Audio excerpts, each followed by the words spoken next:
দেশের গণতান্ত্রিক যাত্রা কিছু মহলের পছন্দ হচ্ছে না, তারা আবার ষড়যন্ত্র করছে বললেন তারেক রহমান। বিদেশে শ্রমিকদের স্বার্থ রক্ষায় ব্যর্থ দূতাবাসগুলো বন্ধ করে দেওয়া উচিত বললেন জামাতের আমির। তারেক রহমান রাষ্ট্র পুনর্গঠনে কাজ করছে বললেন মির্জা ফখরুল ইসলাম আলমগীর। বিগত নির্বাচন ছিল চুক্তি নির্ভর ও ভাগাভাগির বললেন মুফতি ফয়জুল করিম। শ্রমিকদের কল্যাণে বিএনপি সবচেয়ে বৃহৎ কর্ম পরিকল্পনা দিয়েছে বললেন নজরুল ইসলাম খান। ৭১-এর জামাত আর বর্তমান জামাত এক নয় বললেন জামাত নেতা গোলাম পরোয়ার। জামাত মুক্তিযুদ্ধ বিরোধী শক্তি হিসেবে প্রতিষ্ঠিত বললেন আইনমন্ত্রী। দেশে এখনো ন্যূনতম মজুরি প্রতিষ্ঠিত হয়নি বললেন রুহুল কবির রিজভী। শ্রম সমস্যা নিরসনে সরকার ও মালিক শ্রমিক টিম ওয়ার্ক চলমান বললেন শ্রম মন্ত্রী। গোহারা না হারলে বিএনপি রাজনীতি বদলাবে না বললেন ডক্টর মির্জা গালিব।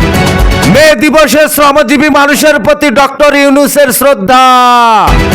শ্রমিকদের অধিকার ও কল্যাণ নিশ্চিতে সরকার প্রতিশ্রুতিবদ্ধ বললেন মাহাদি আমিন। সাদিক কায়েমের মেয়র প্রার্থী হওয়ার কোনো সুযোগ নেই বললেন ছাত্র শিবির। জুলাই অভ্যুত্থানের শহীদদের অধিকাংশই শ্রমিক বললেন জ্বালানি প্রতিমন্ত্রী।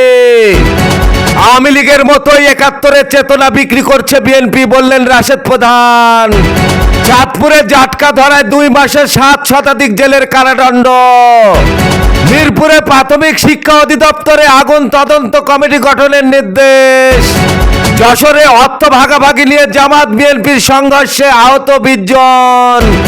আওয়ামী লীগ আমলে ডিএমপি ও ডিবির কর্মকর্তাদের সম্পদ অনুসন্ধানের ইট। কারাবন্দী নেতাদের মুক্তির দাবিতে চট্টগ্রামে নিষিদ্ধ ছাত্রলীগের ঝটিকা মিছিল।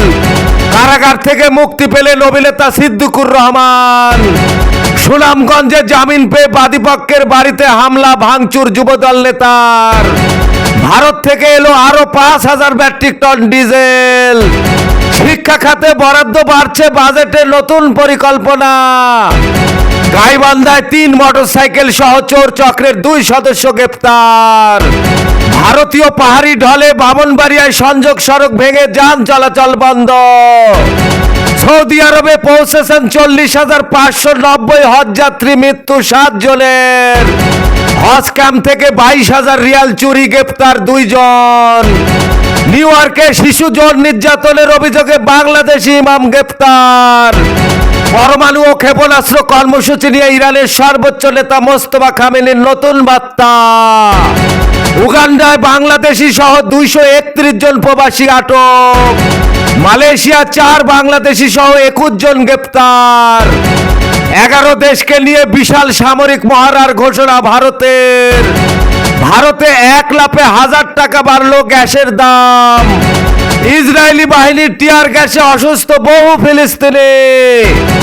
ইরানের সঙ্গে উত্তেজনার মধ্যেই যুক্তরাষ্ট্রের এরিয়া 51-এ ভয়ঙ্কর কাঁপন।